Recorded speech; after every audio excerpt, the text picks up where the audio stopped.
Texas Governor Greg Abbott refusing to give up control of the Texas border to federal officials, ignoring the administration's deadline to get access to Shelby Park by keeping federal agents out. That deadline is today. Instead, Abbott is installing more razor wire following the Supreme Court's decision, allowing federal agents to remove it. Texas now receiving support from 25 Republican governors, all backing Abbott's border actions while blaming the Biden administration for the crisis. Former President Trump wants to take it one step further, encouraging these states to deploy their National Guardsmen to Texas to prevent illegal crossings. I want to bring in New York Congresswoman Claudia Tenney. Congresswoman, your reaction to these 25 states, this is half the country, and we should say that Governor Kristi Noem already says, absolutely, I will send our National Guard members down to the border if I'm asked. Yeah, well, this is a catastrophe at the border, as you know. I just want to weigh in from New York. We have a far-left liberal governor who just put $2.4 billion more into protecting illegal immigrants in the state of New York. And I just had a roundtable conference with all different types of law enforcement members, including Customs and Border Patrol, because I represent the northern border of New York. And they described to me a situation where so many of them have been displaced to the southern border because of the catastrophe there. And so we are leaving ourselves vulnerable everywhere. And the fact that the Supreme Court is coming down against Texas on this case, we'll see where it ultimately ends up. But Texas is trying to defend its border against a lawless president, a Department of Homeland Security head, Mayorkas, who are refusing to actually implement the laws of the United States, which is what part of the basis for the impeachment of both Joe Biden and Mayorkas is about in the House of Representatives, where we have a very slim majority now, only 2-seat majority, you know, really between keeping sanity and the craziness of what's happening in the Biden administration. And I think it was pointed out recently by our speaker that 64 different laws, whether they're executive orders or changes of our administrative laws by Mayorkas, is what has caused this problem at the border. We had laws in place under President Trump that were working, and yet this president decided to roll them back simply because they were rules, it seems to me, by Donald Trump. And it is now becoming, isn't this deja vu all over again, as Yogi Berra would say? We are looking at the biggest issue that was faced in 2016 when President Trump was seeking election. Now it was the border then, and now it's the border and the economy again. I am so glad, Claudia, that you brought up the issue of Congresswoman, pardon me. I am so glad that you brought up the issue of Governor Hochul and that fund, and the funding, because here in New York City, Adams, the mayor of the city, coming out saying another $177 million towards keeping these migrants in New York City hotel rooms. So here, instead of having tourists come in and rent out hotels rooms in this city, we've got migrants that are and why wouldn't they want to come to a place like New York? And they are. You're getting a hotel. You're getting a phone. The red carpet is getting rolled out. And until this city stops being a sanctuary city, which I don't think is going to happen because of Albany, and also when this right to shelter disaster is overturned, which again, I'm not hopeful it's going to happen, the budget of the city of New York, and because you're a New York congressman, I want to ask you this, is there any hope that this city and New York State can come out of this mess?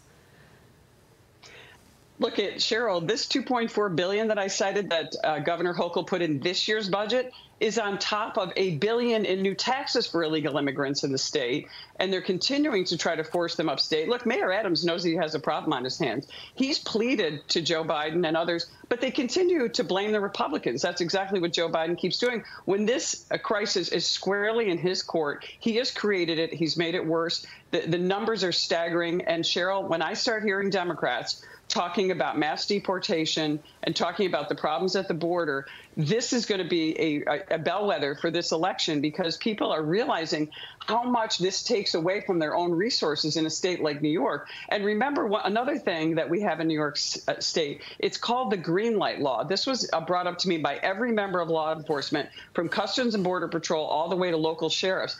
This law, passed by Governor Cuomo in 2019, allows illegal immigrants to get driver's licenses and prevents any kind of sharing of Department of Motor Vehicle records. So if a police officer or a Customs and Border agent encounters someone who may be a legal immigrant, maybe a stolen car, a stolen boat on all the different waterways that I have in my district, they cannot share any of that information, the Department of Motor Vehicles, with them to determine if this is in fact an ongoing crime, a stolen vehicle or whatever. And they cannot determine, because illegal immigrants with valid New York licenses are protected, which conceivably, Cheryl, they could go anywhere in the United States holding up a valid New York license. Yep. These are privileges of citizenship, not illegal immigrants. And you know who's the most angry about this is those here in, and I'm just going to go stay on New York for a second. The most angry are those that did it legally, that they fought their way through the immigration court system to actually be a U.S. citizen. They're the most furious. But you know what? I always say this, New York, you get what you vote for.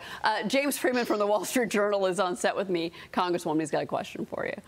Thanks, Congresswoman. Yeah, trying to figure out, you mentioned how the president doesn't want to solve this problem, and I'm trying to figure out why. We show that graphic with the 25 Republican governors opposing him. If it was a secret ballot, you might get 50. He can't possibly at this point fear an AOC-type candidate showing up on his left in Democratic primaries. Why is this not in his interest to solve this problem? I just don't get it. You know, that is the $64,000. Maybe in this era, it's the $64 billion question. They're putting us at risk as our economy. Number one, you're taking resources away from everyday Americans. We are spending billions of dollars for people who did not earn those living. You know, there is something that Donald Trump did run on in 2016. Whether you like him or not, he captivated people by something that's really critical to our country, and it's the value of citizenship. It matters. And as Cheryl just pointed out, new immigrants value it even more than we do. And I think people have become complacent. And I think the Democrats have a lust for authoritarianism. They are so close to total control of our federal government. They're 2 seats away. And authoritarianism, which they always project, by the way, oh, Trump's an authoritarian, or the Republicans are authoritarians, or the MAGA Republicans are lawless. Everything they project that they claim that the Republicans are doing, they're doing themselves and are worse. You know, we have a president under President Trump. I guess it's to register more voters under the green light law, by the way.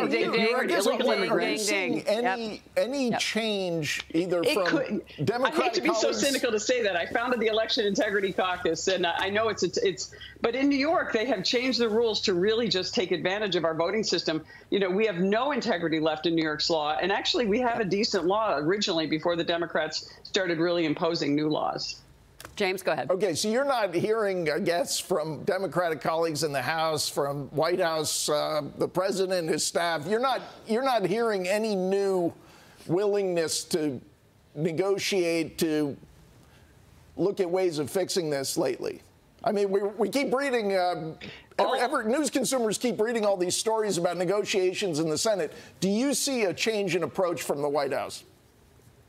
Well, I think there is a problem. We have an octogenarian in the White House who makes statements he shouldn't make, and I think he's blurted out statements that have become public, like, oh, we have a crisis at the border. He's admitting it while staff tries to roll it back and deconflict what he said. So I do think, and I hate to be cynically me, says Mr. Freeman, I think there is an element of let's get these people in, let's make them voters, let's make sure that we win them over. And I think that is, I mean, it's hard not to believe that's part of what they're doing, but I think it's all part of a mass destruction of our country and our framework. And I think that's part of it as well.